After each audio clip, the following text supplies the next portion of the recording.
Nobody looks forward to the blizzard season. I start asking patients if they are aware of any insurance changes that are going to be occurring at the first of the year. It's all hands on deck from about November to March.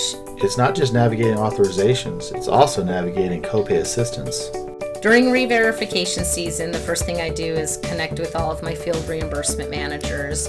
We start looking at medical policies to see which medications could switch to site of care or benefit structure with the payers. That is the time that we're looping in our manufacturer services and programs to see if there's any changes. Just because you get an approval doesn't mean it's covered. Always double check. We literally have a whiteboard and we write down every telephone number.